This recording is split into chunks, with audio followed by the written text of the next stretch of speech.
Boa noite a todos. Tudo bem? Coisa linda, né? Entregando aos pés do Senhor, né? A igreja servindo a Deus com alegria, cantando, louvando, servindo, contribuindo, repartindo, né? O que Deus tem confiado sobre as nossas mãos, os bens, os recursos, e tudo isso é muito lindo.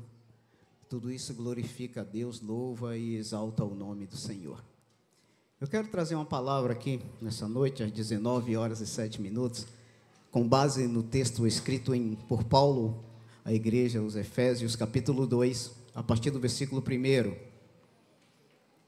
O texto, por si só, eu gostaria da versão NVI, que é a Bíblia que eu estou fazendo uso, ele já é uma pregação.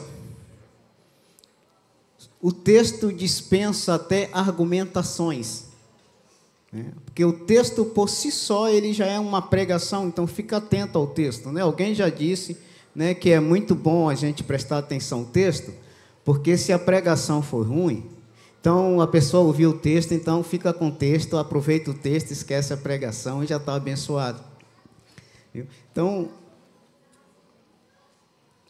capítulo 2 de Efésios, versão NVI, diz assim: vocês estavam mortos em suas transgressões e pecados, nos quais costumavam viver quando seguiam o presente ordem deste mundo e o príncipe do poder do ar, o espírito que agora está atuando nos que vivem na desobediência. Anteriormente, todos nós também vivíamos entre eles, satisfazendo as vontades da nossa carne, seguindo os seus desejos e pensamentos. Como os outros, éramos por natureza merecedores da ira. Todavia, Deus, que é rico em misericórdia pelo grande amor com que nos amou, deu-nos vida com Cristo quando ainda estávamos mortos em transgressões. Pela graça vocês são salvos. Deus nos ressuscitou com Cristo e com Ele nos fez assentar nas regiões celestiais em Cristo Jesus, para mostrar nas eras que hão de vir a incomparável riqueza de sua graça, demonstrada em sua bondade para conosco em Cristo Jesus. Pois vocês são salvos pela graça, por meio da fé. E isto não vem de vós, é dom de Deus. Não por obras, para que ninguém se glorie, porque somos criação de Deus, realizada em Cristo Jesus, para fazermos boas obras, as quais Deus preparou antes para nós as praticarmos. Portanto, lembre-se de que anteriormente vocês eram gentios por nascimento e chamados incircuncisão pelos que se chamam circuncisão, feita no corpo por mãos humanas, e que naquela época vocês estavam sem Cristo, separados da comunidade de Israel, sendo estrangeiro quanto às alianças da promessa, sem esperança e sem Deus no mundo. Mas agora, em Cristo Jesus, vocês que antes estavam longe, foram aproximados mediante o sangue de Cristo, pois Ele é a nossa paz, o qual de ambos se fez um, e destruiu a barreira, o muro de inimizade, anulando em seu corpo a lei dos mandamentos expressos em ordenanças. O objetivo dele era criar em si mesmo dos dois um novo homem, fazendo a paz e reconciliar com Deus os dois em um corpo, por meio da cruz, pela qual ele destruiu a inimizade. Repetiu aqui o versículo 16. E reconciliar com Deus os dois em um corpo, por meio da cruz, pela qual ele destruiu a inimizade. Eu trago como tema, reconciliados por meio da cruz. Jesus, nós, diante da tua palavra, pedimos a intervenção do Senhor em tudo que será dito, em todo momento da ministração da tua palavra, que o teu Espírito nos conceda revelação clara, que haja compreensão nos corações, transformações, restauração, pelo poder da tua palavra, em nome de Jesus. Amém. Pela cruz, reconciliados com Cristo. E por que reconciliados com Cristo? Porque o homem, você, o ser humano, né, no momento que o pecado entrou no mundo, o homem tornou-se inimigo. Havia uma barreira entre Deus e os homens, entre Deus e a criação, por causa do pecado. Algo foi necessário ser feito, ser realizado, para que esse relacionamento, essa reconciliação acontecesse entre eu, você, entre a humanidade e Deus. E a cruz é um símbolo, podemos assim chamar, porque em alguns lugares nós podemos ver, né? Você entra em uma repartição, às vezes você entra em um fórum, lá tem uma cruz, né? Você entra em algumas repartições, em algumas lojas, em alguns segmentos também, e você se depara com uma cruz, né? Você encontra pessoas com um crucifixo, né? Que ela carrega uma cruz com Cristo pregado ainda naquilo ali, como um símbolo, ou como um sinal, alguma coisa para proteger contra o mal. As pessoas utilizam dando um sentido àquele símbolo, àquela foto, àquela imagem criada, a cruz, né? Então, a cruz, no tempo de Jesus, a cruz representava a condenação e morte. A cruz era algo que todos entendiam que era um lugar onde as pessoas que cometiam algo que era contra o governo, que era contra a autoridade, eles eram expostos de forma pública em uma cruz, eram crucificados e eram mortos. Então, o sinal da cruz era um sinal de morte. Assim como a gente passa na estrada, a gente viajando, a gente vê assim algumas cruzes assim nos lugares e a gente entende que ali foi algo que morreu alguém, que alguém morreu naquele lugar, que alguém pode ter sido inclusive sepultado naquele lugar. Quando você vê uma cruz enficada em um lugar, você leva isso logo no pensamento. O que é que aquela cruz significa? Aquela cruz significa morte. Alguém morreu. E Jesus, ele foi condenado, ele foi levado à cruz para ser crucificado, e ali ele foi morto. A história bíblica conta o porquê de tudo isso. Jesus é levado, ele é interrogado diante ao sinédrio, né? Ele estava sendo ali condenado, que está fazendo blasfêmia, né? Foi condenado por blasfêmias, é levado ao sinédrio, o sinédrio encaminha Jesus para Pilatos, e Pilatos lava as mãos, diz que não vê culpa em Jesus, e diante da pressão da multidão, eles condenaram Jesus à crucificação, à morte. E a gente fica assim, mas por que Jesus? E foi uma morte, como Niles aqui citou, né? Falando sobre Filipenses, capítulo 2, onde Jesus foi uma morte que Paulo, escrevendo aos Filipenses, ele fez questão de deixar aquilo ali bem claro. Não foi simplesmente morreu, mas diz que foi uma morte de cruz. Traz assim uma realidade, algo bem mais profundo do que simplesmente a morte, que Jesus não usurpou de ser igual a Deus, que deixou o seu lugar e teve uma morte de Cristo. E eu e você que estamos aqui nesta noite, que vamos celebrar a ceia do Senhor, que vamos participar aqui do corpo do Senhor, da vida do Senhor, né? Alguns significados, né, podem ser vistos por nós mediante a cruz de Cristo.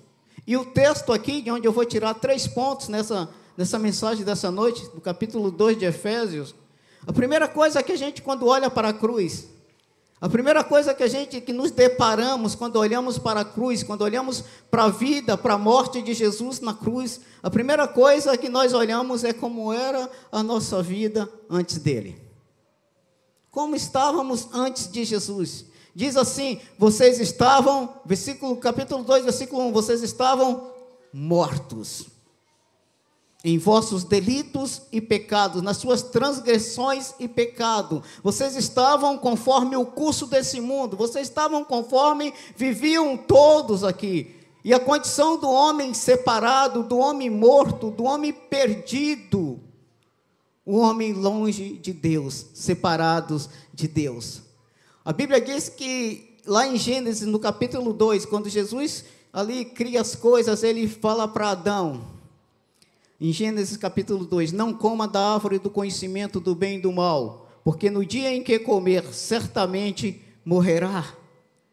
Isso significa, certamente estará separado, tanto que Deus o lançou para fora do jardim, para fora da presença dele, quando Adão desobedece uma palavra dada por Deus.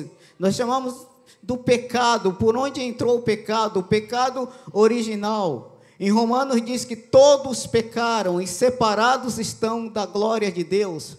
Em Romanos também diz, no capítulo 6, no versículo 23, que o salário do pecado, ou seja, recompensa, né? O salário do pecado é a morte. E era dessa forma que aqui Paulo, escrevendo aos Efésios, descreve como estávamos, a minha vida, a sua vida, separados de Deus por causa do pecado. A nossa condição é a condição de estávamos mortos. O homem vivo, mas sem Deus, separados, perdidos, longe de Deus. Nós conhecemos a história do filho pródigo.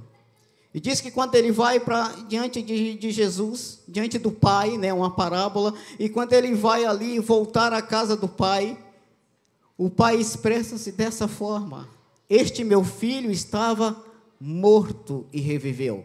Tinha-se perdido e foi achado.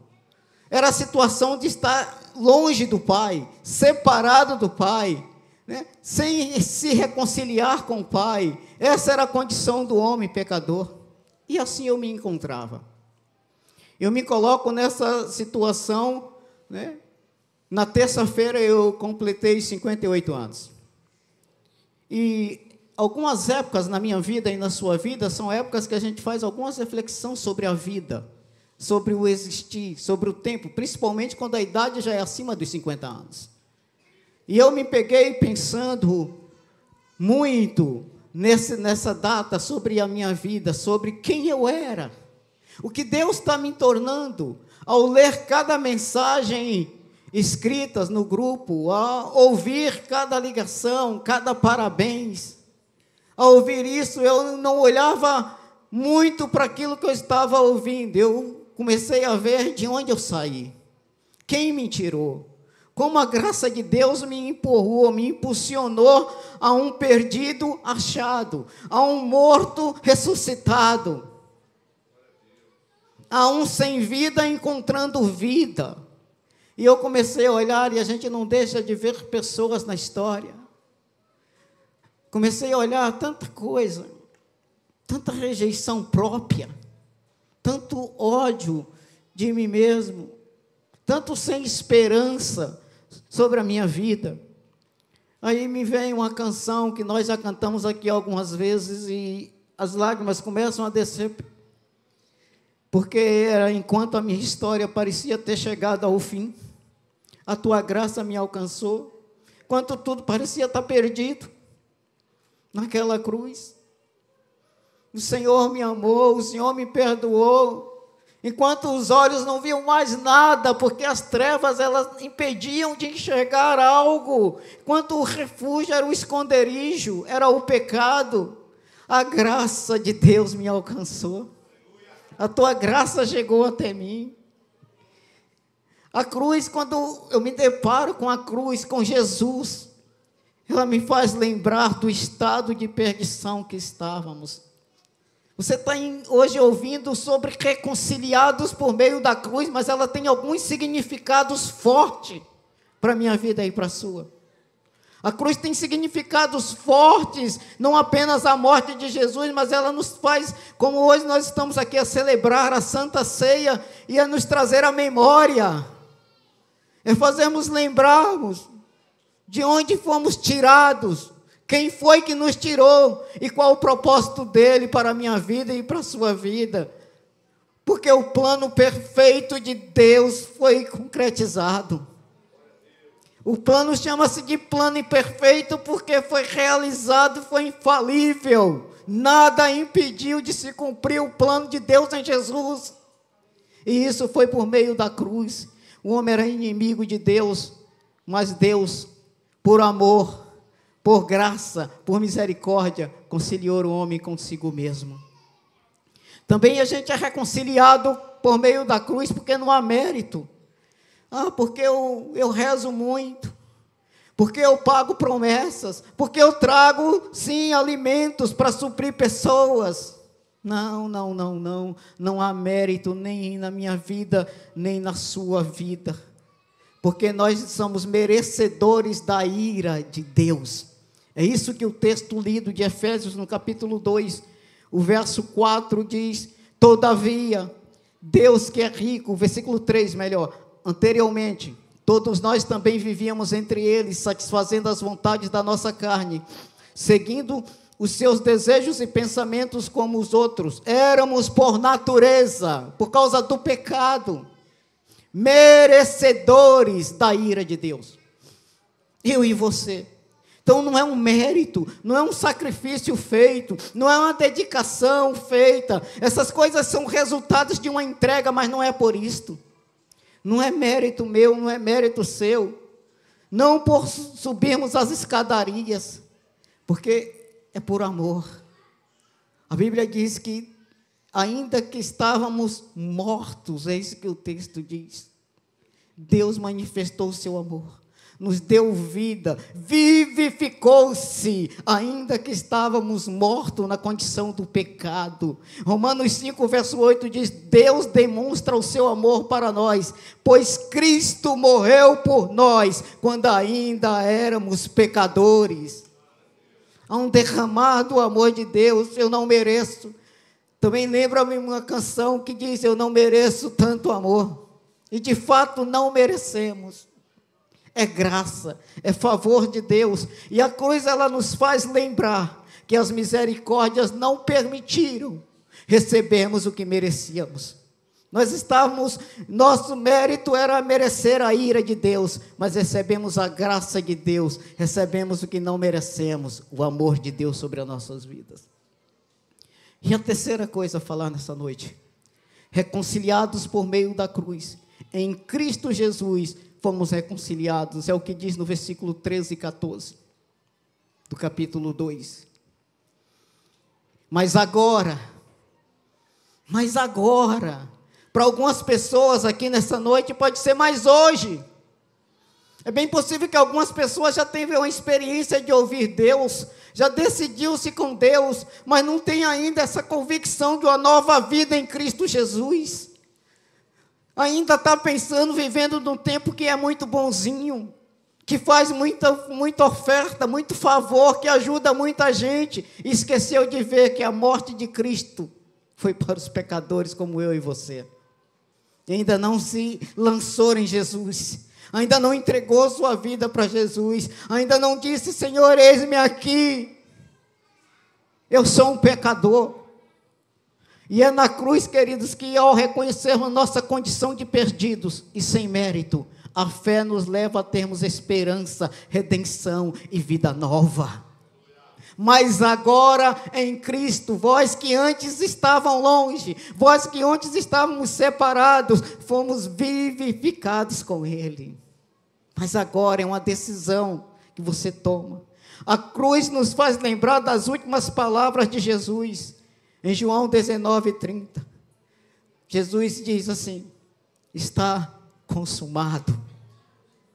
Quando a gente vem celebrar aqui nessa noite, quando a gente faz todos os meses aqui a celebração da ceia, celebrando a morte, a vida, a ressurreição de Jesus, é porque um dia alguém disse lá no madeiro: está cumprido, o plano está consumado, foi feito, a obra de redenção foi conclusa, não parou na cruz. As mulheres vão ao sepulcro e o anjo diz: que buscais?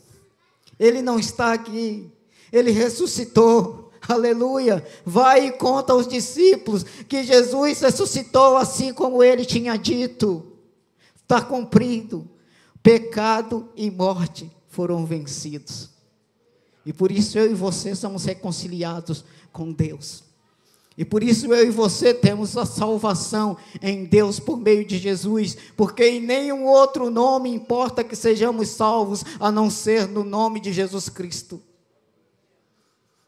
Pedro, nas suas pregações, quando inicia pregando após o Pentecoste, Pedro dá um discurso, dá uma pregação, e a pregação de Pedro é: este Jesus, a quem vós crucificastes, Deus o fez Senhor e Cristo, Deus o ressuscitou. Se você olhar o capítulo 2, o capítulo 3, você encontra Pedro falando, este Jesus, Deus o ressuscitou, não é um Jesus qualquer, como você colocou para você, é o Jesus, Filho de Deus, que ressuscitou, que está sentado à direita de Deus, que intercede por mim e por você, que voltará para buscar a sua igreja, e nós estamos vivendo nessa noite algo profético. Faça isso todas as vezes até que Ele volte.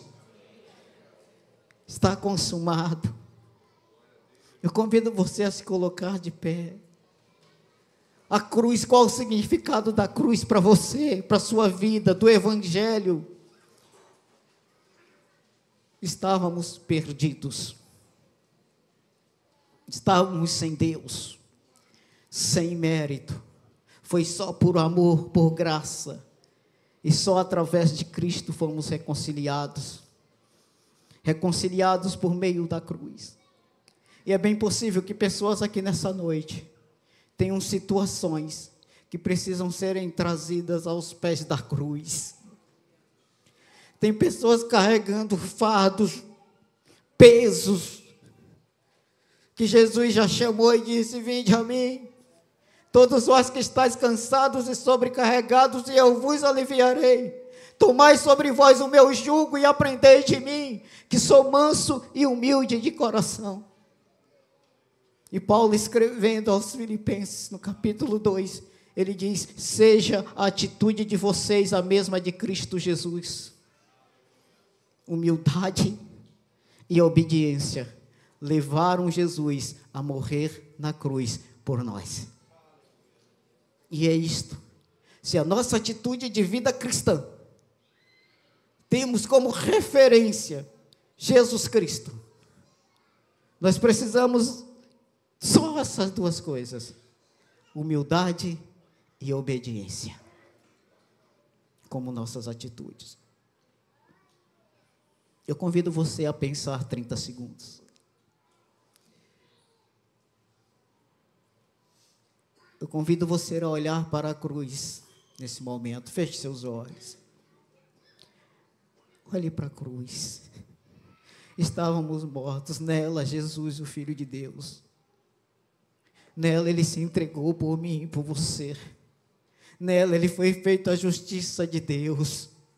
Nela foi demonstrado o amor de Deus por mim e por você. Nela hoje temos acesso a Deus por meio do sangue de Jesus. Nela temos vida. E se você, após olhar na cruz de Deus, você se identificou como alguém que hoje, nessa noite, quer decidir-se a reconhecer esta graça, esse amor derramado, reconhecer-se como o pecador, mas livre, liberto, curado e sarado pela cruz de Cristo. Eu convido você a fazer um sinal com uma das suas mãos no lugar onde você se encontra.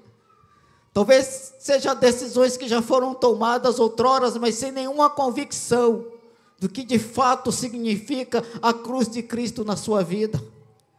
Sem nenhuma convicção de que a graça foi derramada sobre você naquela cruz, ainda que você já tenha cantado muitas vezes, foi na cruz, mas que nessa noite o Espírito Santo tenha revelado para muitas pessoas aqui o poder da cruz, que nada mais é e nada menos do que o poder do amor de Deus revelado em Jesus Cristo.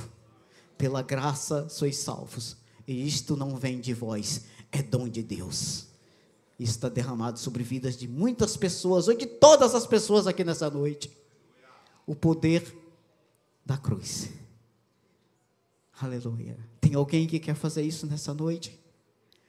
Alguém que quer render-se a essa cruz? Deus te abençoe. Alguém mais que quer render-se a essa verdade? Alguém mais que quer ter uma visão real da cruz de Cristo para a sua vida? Que vez por outra tem que lembrar da história, tem que dar uma olhadinha para trás, olhar o retrovisor da vida e ver quem eu era e quem Ele me transformou e em quem Ele pode me transformar mais e mais. Aleluia. Aquele que começou a boa obra em vós, essa é uma palavra para a igreja, não vai parar antes aperfeiçoará até o dia de Cristo Jesus. Isso quer dizer o quê? Eu e você estamos entrando e vivendo a cada dia em um processo de Deus.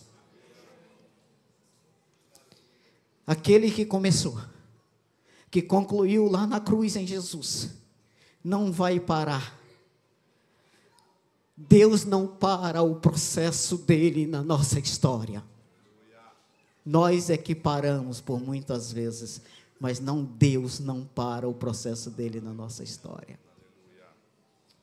Ainda de pé, o pastor Niles vai estar ministrando e orando por você. Quero que você tome esses 30 segundos que o Wellington falou, para você fazer uma oração de entrega ao Senhor, onde você está. Jesus, obrigado pela cruz, obrigado pela morte. Faz uma oração de gratidão e de Senhor, eu, por agradecer, por crer e por ser participante desta obra, eu estou aí contigo e os meus pecados estão aí contigo. Senhor, eu sou teu. Faz essa entrega ao Senhor agora. Faz essa entrega. Vou chamar aqui Mateus Oliveira para vir aqui na frente. Aleluia, aleluia. Faz essa entrega ao Senhor, porque você vai participar já já.